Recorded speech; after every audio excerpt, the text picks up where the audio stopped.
ప్రియమైన పిల్లరా, ఈ సమయంలో ఈ 11 గంటల సమయంలో మరొకసారి ప్రభు పాద సన్నిధిలో లైవ్ ద్వారా మనము దేవుని వాక్యాన్ని ధ్యానించుకోవడానికి ఇచ్చిన కృపను బట్టి చిన్న ప్రార్థన చేద్దాం. పరిశుద్ధుడివైన తండ్రి, ఈ సమయంలో మరొకసారి లైవ్ ద్వారా నీ బిడ్డల్ని బలపరచడానికి నీ దాసుని మరుగుపరచండి. మీరు సహాయం చేయమని యేసునామమున వేడుకున్నాం తండ్రి, ఆమేన్. ఈ సమయంలో ఒక చిన్న సబ్జెక్టు, వాడలో దాగిన మర్మములు. వాడలో దాగిన మర్మములు అనే హెడ్డింగ్ మనం పెట్టుకుని, నోవాహు వాడలో దాగి ఉన్నటువంటి ఆ మర్మాలని, కొన్ని విషయాల్ని మనం ధ్యానం చేసుకుందాం. దేవుడు ఆదాం మొదలుకొని నోవాహు వరకు ఇంచుమించుగా 2000 సంవత్సరాలు దగ్గర పడుతున్నప్పుడు జరిగినటువంటి జలప్రళయం, ఇంచుమించుగా 2000 సంవత్సరాలు. ఈ 2000 సంవత్సరాలు అనేది చూస్తే బైబిల్లో ఇంచుమించు 2000 సంవత్సరాలకి ఆదాము చేసిన 2000 సంవత్సరాలకి జలప్రళయం వచ్చింది. అలాగే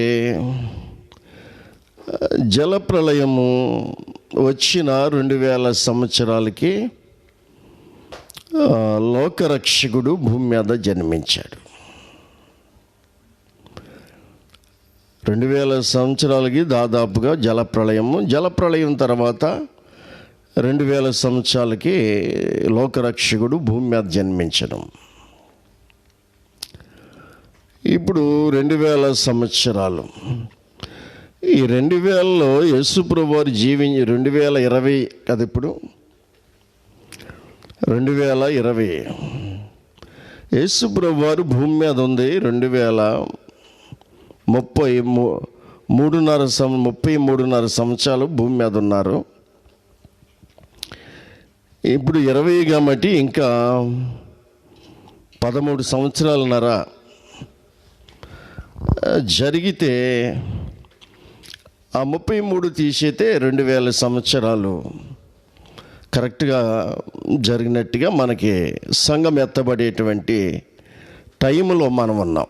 అంతేగాని సంఘానికి దేవుడు రోజు నిర్ణయించలేదు, సంవత్సరం నిర్ణయించలేదు, కాలం నిర్ణయించలేదు, కానీ సూచక్రియలు చెప్పి ఏ క్షణమైనా అది జరుగుద్ది అన్నాడు. అది ప్రతి 2000 సంవత్సరాలకి ఒక అద్భుతమైనటువంటి దేవుని ప్రణాళిక ఈ ప్రపంచంలో నెరవేరుతుంది మనం గమనించినట్లయితే. అందుకే నోవాహుతో దేవుడు మాట్లాడిన సందర్భం, ఈ తరములో నా ఎదుట నీవే నీతిమంతుడు అయ్యుండుట చూచితిని గనుక నీవును నీ ఇంటి వారును వాడలో ప్రవేశించండి అన్నాడు. ఈ తరములో నా ఎదుట నీవే నీతిమంతుడు అయ్యుండుట చూచితిని అన్నాడు. ప్రతిసారి కూడా దేవుని ప్రణాళిక భూలోకంలో నెరవేర్చినప్పుడు ఈ జలప్రళయాన్ని తీసుకొస్తున్నాను. జలప్రళయంతో నాసికా రంధ్రములో ఊపిరి కలిగిన ప్రతి మనిషిని, ఆకాశ పక్షులను, భూ జంతువులను, సర్వ మానవుల్ని కూడా దేవుడు తుడిచివేయడానికి జలప్రళయాన్ని దేవుడు తీసుకుని వచ్చాడు. అప్పుడు ఒక మనిషి కావాలి. ఆ జలప్రళయంలో కూడా దేవుని కృప, నాకు ఒక మనిషి కావాలి అని చెప్పి చూసినప్పుడు, ఎవరా అని చూసినప్పుడు ఆ తరములో నోవాహు అనేటువంటి ఒక వ్యక్తి ప్రభువారి దృష్టికి వచ్చారు.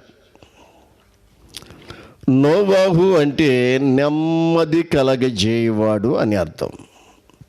నోవాహు అంటే నెమ్మది కలగజేయవాడని అర్థం. అందుకే అతను, నా ఎదుట నీవు ఈ తరములో నీతిమంతుడుగా కనిపించావని నోవాహుని ఏర్పాటు చేసుకున్నాడు. అలాగే యేసు ప్రభువారు ఈ భూలోకానికి నరుడుగా జన్మించడానికి ఒక గర్భం, ఒక స్త్రీ కావాలి. ఒక స్త్రీ కావాలి. ఆయన చూసినప్పుడు, దయాప్రాప్తురాలా నీకు శుభము కలుగును గాక అని మరియా ప్రభు దృష్టికి వచ్చింది. జలప్రళయంలోనేమో ఆయన కృప నోవాహు ద్వారా చూపించాడు. లోకరక్షకుడు భూమి మీదకి రావడానికి కృప పొందినటువంటి మరియాను దేవుడు ఏర్పాటు చేసుకున్నాడు.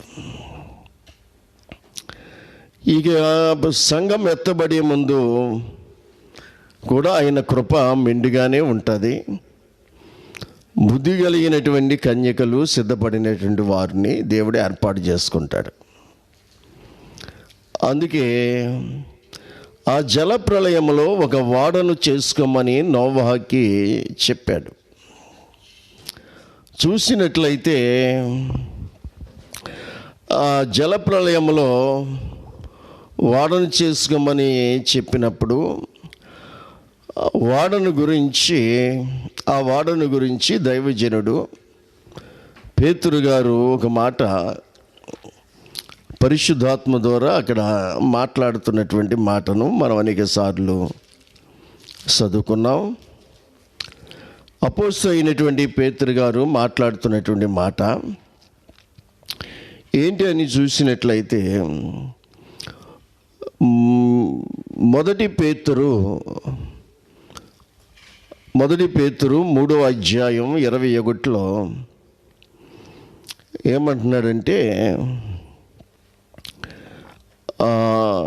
21వ వచనములో, పూర్వము నోవాహు దినములలో వాడ సిద్ధపరుచుచుండగా అన్నాడు. పూర్వము నోవాహు దినములలో దేవుని దీర్ఘశాంతం ఇంకా కనిపెట్టుచున్నప్పుడు, పూర్వము నోవాహు దినములలో వాడ సిద్ధపరుచుచుండగా, 20వ వచనంలో వాడ సిద్ధపరుచుచుండగా అన్నాడు. వాడలో కొందరు అనగా 80 రక్షణ పొందినట్టుగా మనకు అనిపిస్తుంది. 80 రక్షణ పొందినట్టుగా మనకు అనిపిస్తుంది. అంటే ఈ వాడ రక్షణ వాడ. ఈ వాడకి పేరేంటంటే, నోవాహు వాడకి రక్షణ వాడ. యేసు అంటే అర్థం ఏంటి? రక్షకుడు. నోవాహు వాడకి వాడ రక్షణ వాడ. జలప్రళయములో నుంచి రక్షించే వాడను దేవుడు చేసుకోమన్నాడు. ఈరోజు యేసు అంటే అర్థము రక్షకుడు అని అర్థం. రక్షకుడు అని అర్థం. నోవాహు వాడలో రక్షణ ఉంది. ఆ వాడ యేసు ప్రభువారికి సాదృశ్యం. ఆ వాడ యేసు ప్రభువారికి సాదృశ్యం. ఆ వాడను సిద్ధం చేసి ఆనాటి ప్రజలను వాడలోకి రండి, మీకు జలప్రళయం వస్తుంది, ఆ జలప్రళయంలో మీరు మునిగి చనిపోకున్నట్లు ఈ వాడలోకి వస్తే మీరు రక్షించబడతారు అని నోవాహు సాక్షిగా అక్కడ లోకానికి సువార్త చెప్పాడు. అయితే ఆనాటి ప్రజలు నమ్మలేదు, వాడలోకి రాలేదు. ఆనాటి ప్రజలు నమ్మలేదు, ఓడలోనికి రాలేదు. ఏంటి, ఎందుకు రాలేదు అంటే నమ్మలేదు కాబట్టి రాలేదు. ఎందుకు రక్షణ పొందలేదు అంటే నమ్మలేదు కాబట్టి. నమ్మితే వచ్చేవాళ్ళు, వస్తే రక్షణ పొందేవాళ్ళు. ఈ రోజును కూడా అదే, యేసు ప్రభు సంఘము ఒక రక్షణ వాడగా ఆయన సిద్ధం చేశాడు. యేసులో రక్షణ ఉంది. ఆ రక్షణ వాడకి సాదృశ్యం కూడా సంఘాన్ని కూడా మనం వాడలోకి వస్తేనే జలప్రళయంలో మునిగిపోకుండా రక్షించబడతాం. ఇప్పుడు యేసు ప్రభుని విశ్వసించి రక్షణ అనే వాడను ఎక్కాలి. ఇప్పుడు మనందరం వాడలో ఉన్నాం. రక్షించబడినటువంటి మనందరం ఎందులో ఉన్నామంటే వాడలో ఉన్నాం, యేసులో ఉన్నాం. సంఘము రక్షించదు కానీ యేసుక్రీస్తు రక్షిస్తారు. సంఘాన్ని కూడా యేసు ప్రభువారే రక్షించుకున్నారు. ఈ రక్షించుకున్న వాళ్ళంతా కూడా రక్షణ అనే యేసు వాడలో ఉన్నాం మనందరమును.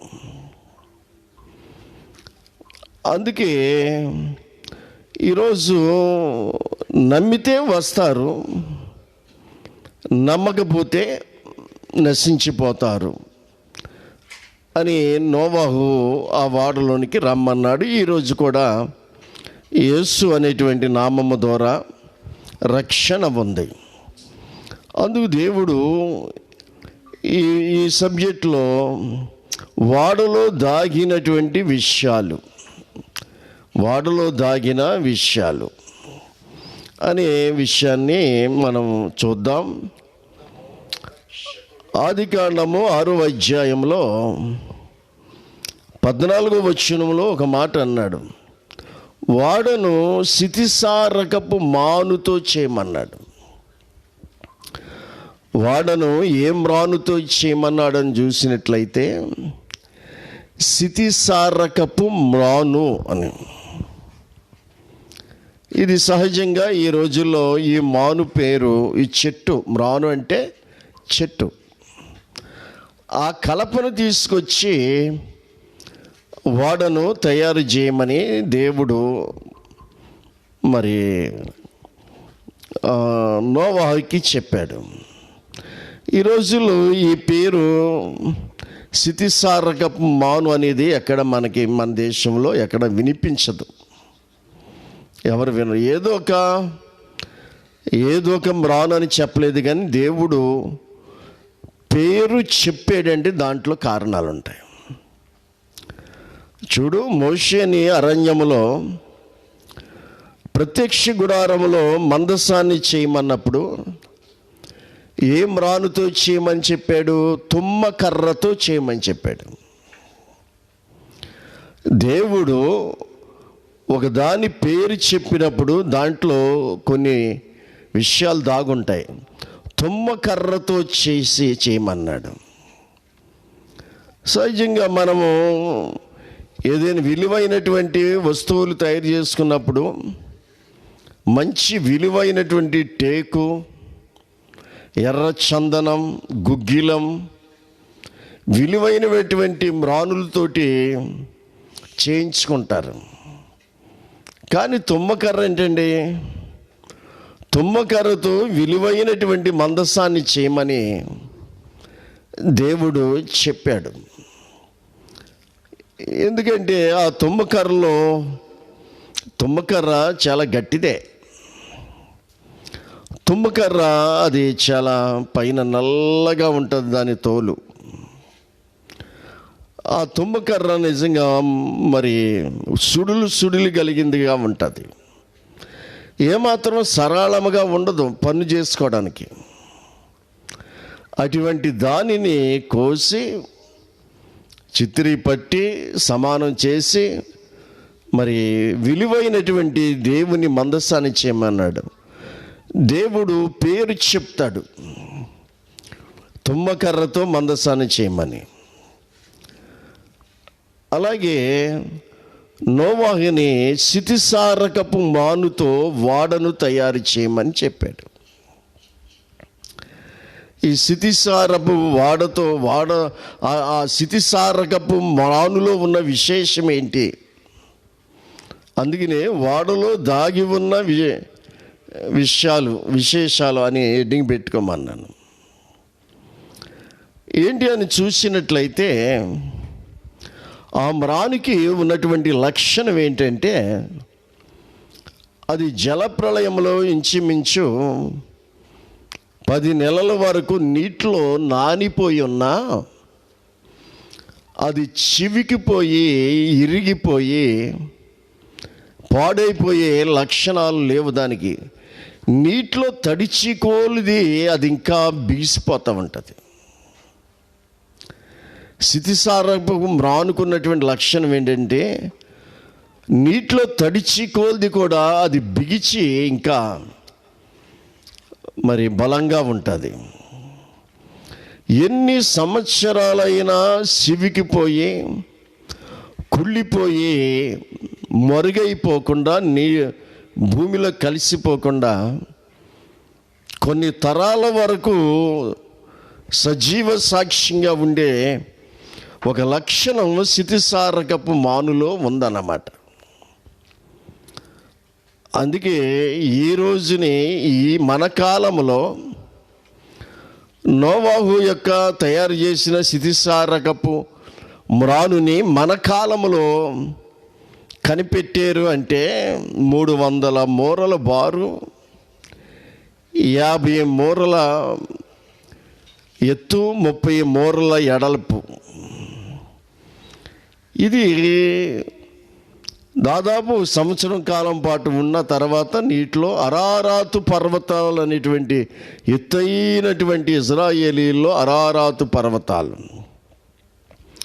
మన భారతదేశంలో హిమాలయ పర్వతాలు ఎలాగున్నాయో ఆనాడు అరారాతు పర్వతాలు అంత ఎత్తైనమాట. ఇది ఎత్తైన ఆ శిఖరం మీదకి వెళ్ళి అక్కడ ఆగిపోయిందండి. ఆగిపోయి ఈ వాడ నోవాహులు దిగిపోయిన తర్వాత జంతువులు దిగిపోయాక అక్కడే ఉండిపోయిందంట. ఆ పర్వతం మీద ఉండిపోయితే ఆ పర్వతం అంతా మట్టి చేత కప్పడిపోయి కాలగర్భంలో కలిసిపోయి ఆ వాడ కప్పడిపోయిందంట. కప్పడిపోతే ఈ మన తరములో వాళ్ళు విమానాల మీద వెళ్ళి వాళ్ళు టెలిస్కోప్ తోటి చూచి దాంట్లో పసిగట్టి ఏంటి వాడాకారంలో ఈ పర్వతం మీద కనిపిస్తుంది అని వాళ్ళు దాన్ని చూసి వాడ కనిపించట్లేదు కానీ అలాగే ఆకారంలో కొంత ఫేమ్ కనిపిస్తుంది వాళ్ళు తీసిన ఫోటోల్లో. అప్పుడు అక్కడికి వెళ్ళి తవ్వి చూస్తే వాడుందంట అక్కడ. ఏమండి, దాన్ని చక్కగా చుట్టూ తవ్వి లోన తవ్వి చూస్తే ఆ వాడ ఆకారం అలాగే ఉందండి. స్థితిసారకపు మ్రాను. అది వేరొక మానవ ఈ రోజుని ఆశ్చర్యపోయారు. ఎన్ని వేల సంవత్సరాల క్రితం మనం జరిగింది అని చూస్తే మరి దాదాపు ఇప్పటికీ 4000 సంవత్సరాల క్రితం జరిగిన విషయం అది. 4000 సంవత్సరాల క్రితం మరి జరిగినటువంటి ఆ జలప్రళయంలో ఆ స్థితిసారకపు మాను కుళ్ళిపోకుండా, పుచ్చిపోకుండా, పురుగు పట్టకుండా, కుళ్ళిపోకుండా, పుచ్చిపోకుండా, పురుగు పట్టకుండా, పురుగు పట్టి కుళ్ళిపోయి పుచ్చిపోతే లోకానికి ఈరోజు సాక్షిగా ఉండేది కాదు. ఇందులో దాగినటువంటి విషయం ఏంటంటే యేసు ప్రభువారు పునరుద్ధానానికి ఆ మ్రాను కూడా కనిపిస్తుంది. యేసు ప్రభువారిని మ్రాను మీద వేలాడదీయబడిన వాడు శాపగ్రస్తుడు అని వాక్యం ఉంది. మ్రాను మీద వేలాడదీయబడిన వాడు మరి యేసు ప్రభు శాపగ్రస్తుడా? అవును. మన శాపాన్ని ఆయన భరించాడు కాబట్టి శాపగ్రస్తులమైన మనల్ని పాప విమోచన చేసి మన గురించి ఆయన శాపగ్రస్తుడయ్యాడు. ఎవరండి? నీకు బదులు నేను ఉరుకు ఎక్కుతాను తప్పుకో అనేవాళ్ళు ఈ రోజులు ఎవరైనా ఉంటారా? నీకు బదులు శిక్ష నేను అనుభవిస్తాననే వాళ్ళు ఈ రోజుల్లో ఎవరైనా ఉంటారా? నువ్వు చేసిన 10 లక్షల కోట్లు రుణం నేను తీరుస్తానని ఎవరైనా భుజం మీద వేసుకుని ఎదురుకు వస్తారా? బాబు మనకెందుకు బదురా, వెళ్ళిపోను తోక ముడిచి వెళ్ళిపోతాం మనం. ఏదన్నా రోడ్డు పక్కన గొడవ జరుగుతుందనుకో, అన్యాయం జరుగుతుందనుకో, చూస్తాం, మనకెందుకు బదురా అంటే మనకి చూడండి, యేసు ప్రభు చేసిన త్యాగములో మన శాపాన్ని ఆయన భరించాడు. అంటే ఈ రోజుల్లో ఎవరండి, ఏమండి, యావజ్జీవం 25 లైఫ్ 20 సంవత్సరాలు జైలు వేశారు. బాబు నువ్వు ఇంటికి వెళ్ళిపో, నీ బదులు నేను 20 సంవత్సరాలు జైల్లో ఉంటాను ఎవరైనా అంటారా? ఎవ్వరు అనరు. నీ నష్టాన్ని నేను భరాయిస్తాను, నీ కష్టాన్ని నేను భరాయిస్తాను, నీ మరణానికి నా ప్రాణం పెడుతున్నాను. ఏమండి, యేసు ప్రభు అటువంటి త్యాగం చేశాడండి మానవుల కోసం. ప్రపంచమంతా ఈ రోజుని మరవలేకపోతుంది. కారణం, ప్రపంచమంతా ఆయన సుచరిత్రను మరుగు చేయాలని ఎందరో ప్రయత్నాలు చేస్తున్నారు, కానీ అది అంతకంతకు ప్రబలిపోతానే ఉంది. ఏమండి, సోషల్ మీడియా చూడండి, ఆ ఫేస్బుక్, యూట్యూబ్ అంతా క్రైస్తవులదే.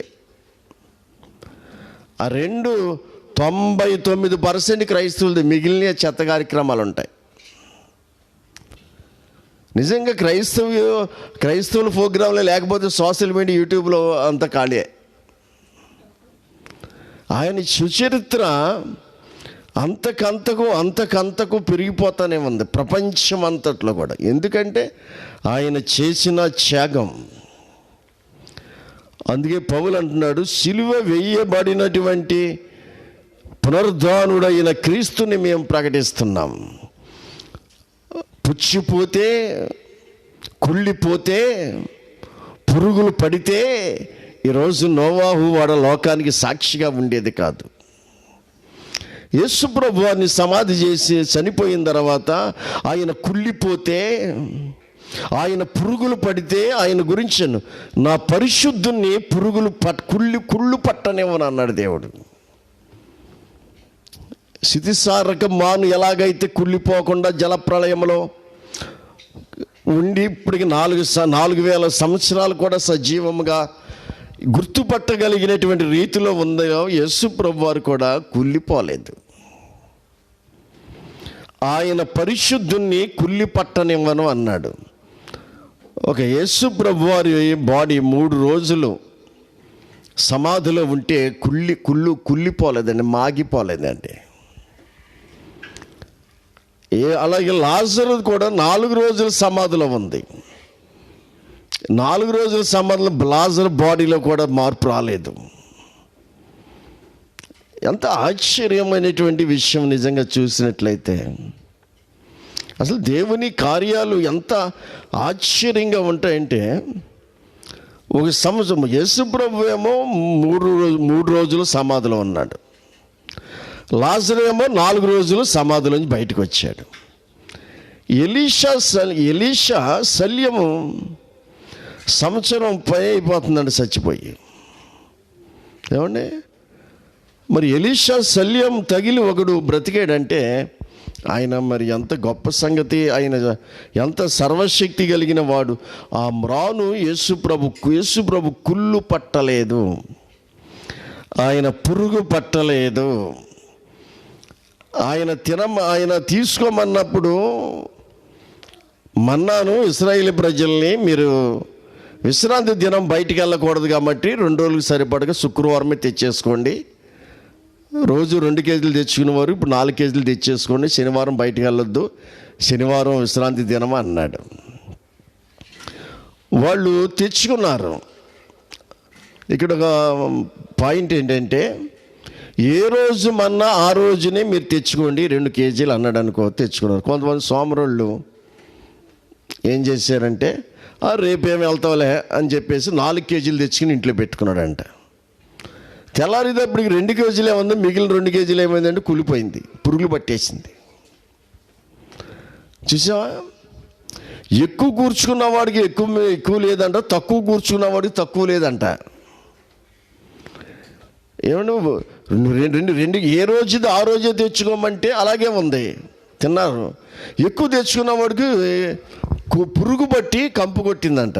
కానీ విశ్రాంతి దినం వచ్చినప్పుడు మాత్రం ఎక్స్ట్రా తెచ్చుకోమన్నాడు, అది పురుగు పట్టలేదు, కంపు కొట్టలేదంట. దేవుడు సెలవిస్తే అదండి. ఈ రోజుకి గోవాలో ఒక ఫాదర్ గారు ఉన్నాడంట. గోవా ఎప్పుడైనా మీరు గోవా వెళ్తే చూడండి, ఆ ఆర్సీఎం ఫాదర్ గారు ఆయన ద్రావకంలో పెట్టారంట. ఇంచుమించు మరి కొన్ని వందల సంవత్సరాలు అవుతుందంట. ప్రతి సంవత్సరం క్రాప్ వేస్తారంట, గోల్డ్ కట్ చేస్తారంట. ఆయన బాడీ గాజులో ద్రావకంలో పెట్టి ఉంచారంట. ప్రతి సంవత్సరం క్రాప్ వేస్తారంట, గోల్డ్ కట్ చేస్తారంట. కాళ్ళు చేతులు గోల్డ్ పెరుగుతాయంట. ఎందుకంటే ఆ శరీరంలో దేవుడు మరి ఆ అనుమతిని అలాగా సజీవంగా దాన్ని కాపాడుకుంటున్నారు కాబట్టి అలా పెరుగుతుంది. ఆయన చిత్తం, ఆయన ఏమైనా చేయగలడు. మనకు అసాధ్యమైంది ఆయనకి సాధ్యం. ఈ స్థితిసారుకు మాను కుళ్ళిపోలేదు, యేసుప్రభు వారు పునరుద్ధానం కుళ్ళిపోలేదు, పుచ్చు పట్టలేదు, పురుగు పట్టలేదండి. దానికి సాదృశ్యం. మ్రానుతో నీ కొరకు వాడను చేసుకున్నాము. నీ కొరకు స్టార్టింగ్లోనే చెప్పాడు, లోకము కొరకు అనలేదు, నీ కొరకు వాడ చేసుకోమన్నాడు. అంటే అంతవరకు కూతుళ్ళు కోడళ్ళు మారు మనసు పొందుతారో పొందరో, కొడుకులు ఉన్నారు మారు మనసు పొందుతారో పొందరో, భార్య ఉంది మారు మనసు పొందుతుందో పొందదో, వాళ్ళ విషయం తర్వాత. ముందు నీ కొరకు అన్నాడు. ఏమండి, ఈరోజు సరే ఆ రోజు విషయం అంది. ఈ రోజుని ఇంట్లో కొడుకులుంటే కొడుకులందరూ మారు మనసు పొందేశారా? లేదు కదా. కోడలుంటే కోడలంతా రక్షణ పొందేశారా? లేదు కదా.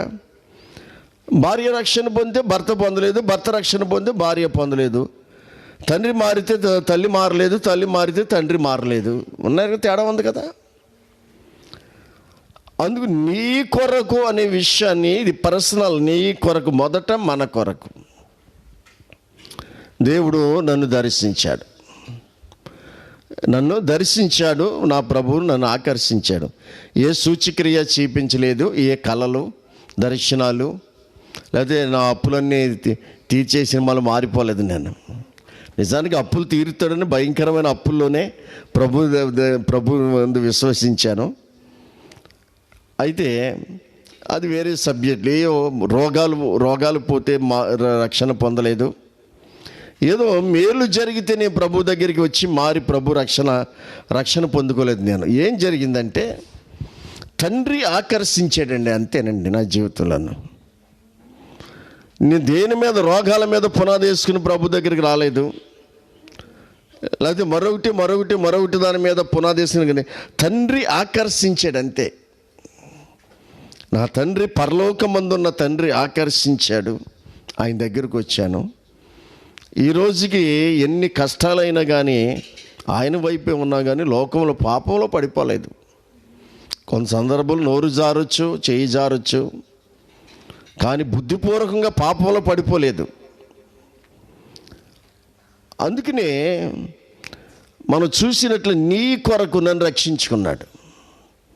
ఆ తర్వాత నా భర్త ఇటువంటి తాగుబోతాడు కదా, నా భర్త తాగుబోతాడు కాబట్టి మారాడని నా భార్య కూడా కన్నీరు కార్చి ఆవిడ కూడా మారు మనసు పొందింది.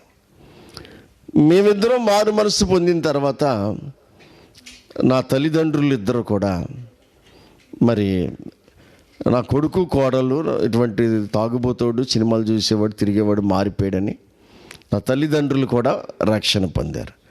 ఇలాగా స్నేహితులు, ఇలాగా బంధువులు, ఇలాగా ఇరుగు పొరుగువారు, ఇలాగా కొన్ని ఆత్మలు.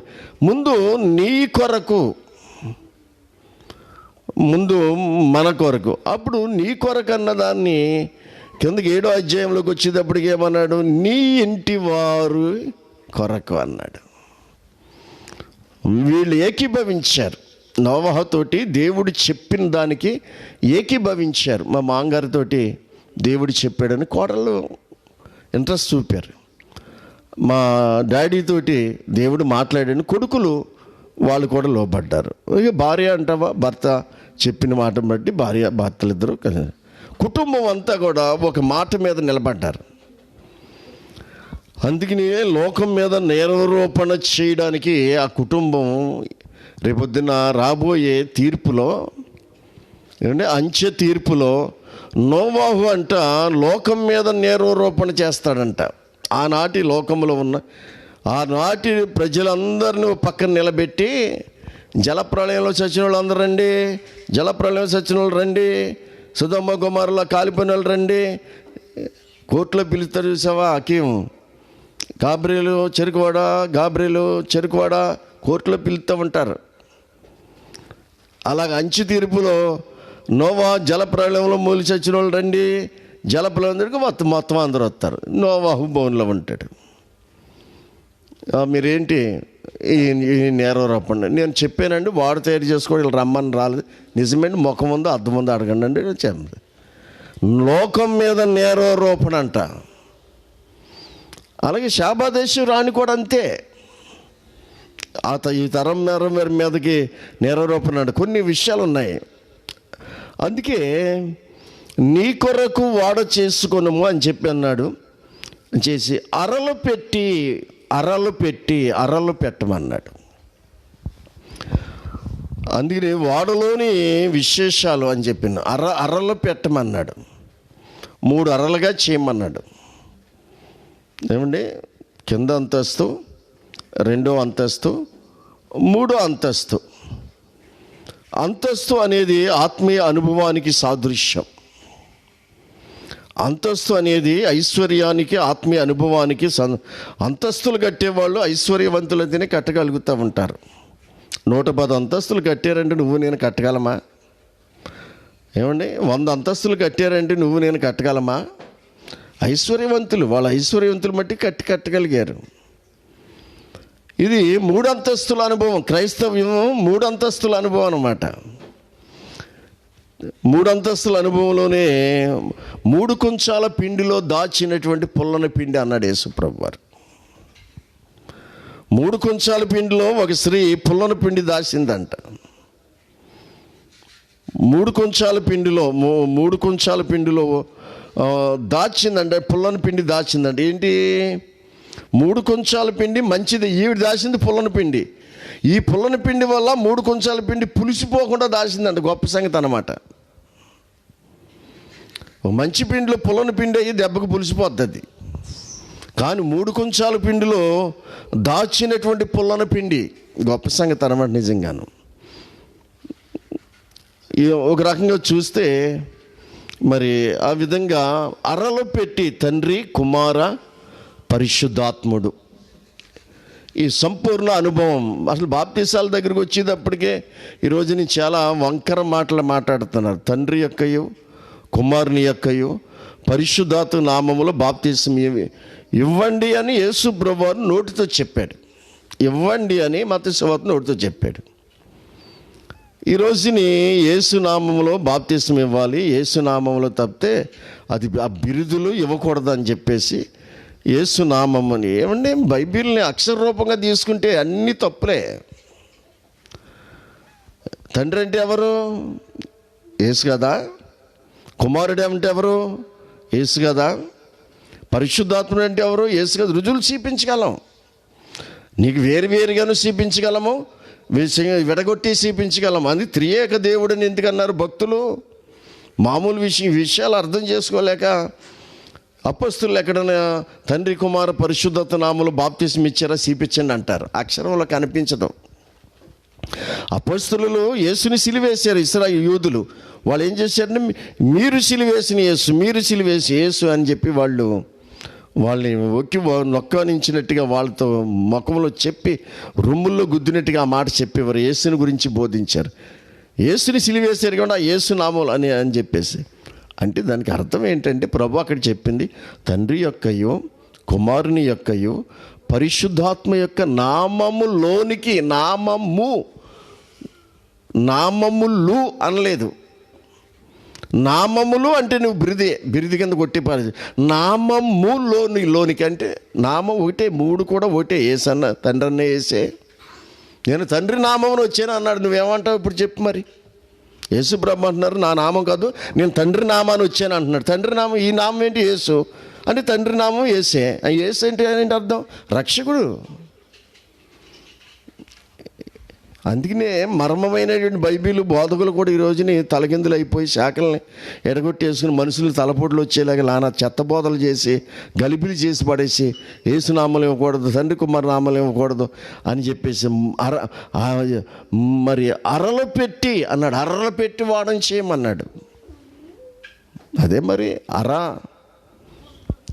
అరలు పెట్టి నువ్వు వాడడం చేసి ఈ అరలు, ఈ మర్మములు అర్థం అవ్వట్లేదు. అరలు అంటే మర్మములు. యుగాలలో జగాలలో మరుగై ఉన్న ఈ మర్మమును అంటాడు పౌలు గారు. యుగాలలో తరాలలో మరుగైపోయినటువంటి ఈ మర్మాన్ని దేవుడు, పరిశుద్ధాత్మ దేవుడు అపోస్తలుల ద్వారా బయలుపరిచాడు అని చెప్పేసి అంటాడు. లోకానికి మరుగైపోయిన మన అరలు మర్మమైన 3 అరలు పెట్టమన్నాడు. అంతస్తులు అన్నమాట. లోపట వెలుపట దాని కీలు పుయ్యాలి.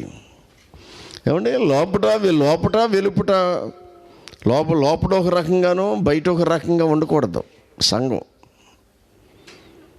లోపల ఒక రకంగాను బయట ఒక రకంగా మనం ఉండకూడదు. శాస్త్రులు పరిచయాలకి క్లాస్ తీసుకున్నాడు యేసుప్రభు. మత్తయి సువార్త 23వ అధ్యాయం చాలా సబ్జెక్ట్ ఉంది అక్కడ. అది రకంగా పెద్ద సబ్జెక్ట్ అనమాట. వాళ్ళు తీసుకున్న క్లాసు నిజంగా అంత కాదు. వాళ్ళు లోపట ఎలా ఉంటారో వెలుపట ఎలా ఉంటారో యేసయ్య చెప్పాడు. అదంతా లోపట బయటలోన గుండాట్లాగా పేకాటాడేవాడు తీర్థాల్లో బయటలోన అనేవాడు. ఏమండి గమనించాను. లోపట వెలుపట కీలు పొయ్యాలి. కీలు పొయ్యాలి. వాడ మునిగిపోకూడదు, నీళ్లు లోనకి రాకుండా ఉండండి. లోపట కీలు పొయ్యాలి, బయట కీలు పుయ్యాలి. పూసి దాన్ని జాగ్రత్తగా ఏమండి కీలు పూస్తే బయట పుయ్యాలి, లోపట పుయ్యాలన్నాడు. లోపట వెలుపట కూడా కీలు పూస్తేనే మరి వాడలోనికి నీళ్లు రాకుండా, వాడ మునిగిపోకుండా ఉండడానికి అవకాశం ఉంటుంది. మనం కూడా అంతే. మనం కూడా నీళ్లు రాకుండా ఉండడానికి కీలు అడ్డుపడ్డది కాబట్టి విశ్వాసానికి సాదృశ్యం. మనం లోపట వెలుపట కూడా విశ్వాసం కలిగిన వారమై మనము ఉండాలి. దానికి కీలు పుయ్యవలెను అని చెప్పేసి చెప్పాడు. నువ్వు దాన్ని చేయవలసిన విధం ఇది. ఆ వాడ 300 మూరల పొడుగు, 50 మూరల వెడల్పు, 30 మూరల ఎత్తుగలదై ఉండవలెను. ఆ వాడ కిటికీ చేసి పైనుండి 3 కిందకి దాన్ని ముగించవలెను. వాడ కిటికీ పైనుంచి 3 కింద. వాడ తలుపు దాని పక్కన, కిటికీ పక్కనే తలుపు ఉండాలన్నాడు. కిటికీ పక్కనే తలుపు ఉండాలంట. అందుకే ఈరోజు చూడండి ఎక్కువ కిటికీ పక్కనే తలుపు పెట్టుకుంటూ ఉంటారు. వాడకు కూడా కిటికీ పక్కనే తలుపు ఉండాలన్నాడు. ద్వారబంధం.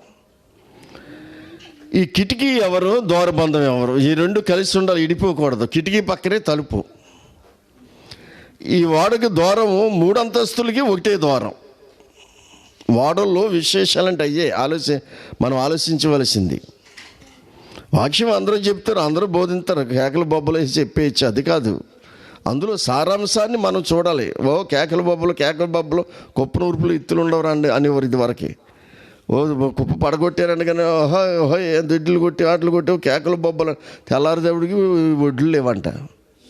కేకల బొబ్బలే కానీ కుప్ప నూర్పులు ఒడ్లు లేవంటే లేకపోతే సుఖమేముంది? ఏమండి ఈరోజు చూసినట్లయితే ఆ తలుపు ఎవరు, ఆ కిటికీ ఎవరు? గొర్రెల పోవు ద్వారమును నేనే అన్నాడు యేసయ్య. 3 అంతస్తులకి ఒకటే ద్వారం, 3 అంతస్తులకి ఒకటే ద్వారం. 3 తలుపులు ఎట్టచ్చు కదా. అప్పుడు నువ్వు అనొచ్చు 3 దేవుళ్ళని. 3 తలుపులు పెడితే 3 దేవుళ్ళని అనొచ్చు. కానీ లేదు, 3 అంతస్తులకి మొదటి అంతస్తు, 2వ అంతస్తు, 3వ అంతస్తు కూడా ఏమంటే మనం అంతస్తులు కింద నుంచి లెక్కెట్టుకెళ్తామా, పైనుంచి లెక్కెట్టుకొస్తామా? మొదటి అంతస్తు, 2 అంతస్తు, 3 అంతస్తు కింద నుంచే లెక్కెట్టుకెళ్తాం. సాధారణంగా మనం ఏం చూసిన దాన్ని పైనుంచి లెక్కెట్టుకొస్తాం.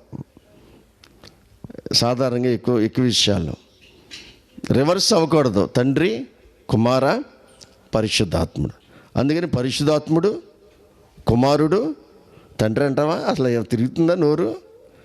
పరిశుద్ధాత్ముడు, కుమారుడు, తండ్రి అంటే తండ్రి కుమారు వరుస వెళ్తుంది.